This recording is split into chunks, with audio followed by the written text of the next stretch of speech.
सम्माननीय सभामुख महोदय, मलाई आज गहिरोसँग महसुस भयो। त्यो के भने 8वटा अध्यादेश सरकारले किन ल्याउनु पर्यो भनेर आज महसुस भइरहेको छ। मलाई किन ल्याउनु पर्यो भनेर महसुस भइरहेको छ सभामुख महोदय। संसद यसै गरी चलेर विगत 10 वर्षदेखि हामीले 72 सालमा बनेको संविधानपछि जति ऐन र कानुनहरू संसदले बनाउनु पर्थ्यो त्यो कानुन किन बन्न सकेन भनेर यो तमासाले देखाइरहेको छ।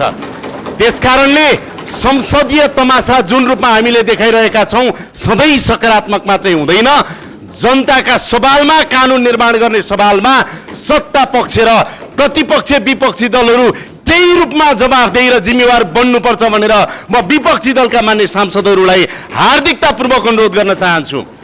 आज यहाँहरूलाई म स्मरण गराउन चाहन्छु, आधा शताब्दी भएछ पर्यटन सम्बन्धी ऐन नबनेको। 48 वर्ष भएछ। 48 वर्षदेखि बन्न नसकेको ऐन हामी बनाउने प्रक्रियामा अगाडि बढिराख्दाखेरि तपाईँ एउटा प्रधानमन्त्री उपस्थित हुने या नहुने कुराले आधा शताब्दीदेखि बन्न नसकेको तपाईको यो ऐन बनाउने प्रक्रियालाई तपाईले हलो हल्काउन मिल्छ?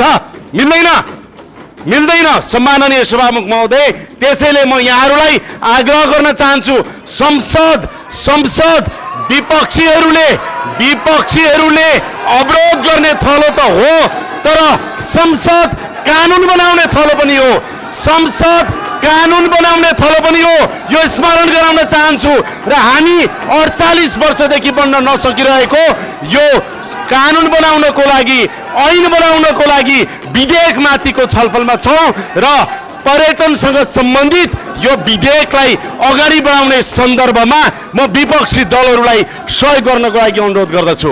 सम्माननीय सभामुख महोदय, म भन्न चाहन्छु, खास गरेर यो विधेयक अगाडि बढिराख्दाखेरि पर्यटनका प्रकार, गन्तव्य, त्यस्तै गरेर पर्वतारोहणका कुरा र त्यस्तै गरेर यहाँहरूलाई म आग्रह गर्न चाहन्छु, क्यासिनो सम्बन्धी कयौं कुराहरू छन्, यसलाई संसदमा मात्रै नभएर गम्भीर रूपमा समिति र उपसमिति मार्फत लगेर गहिरो अध्ययन गरियोस् भन्ने पनि म अनुरोध गर्न चाहन्छु।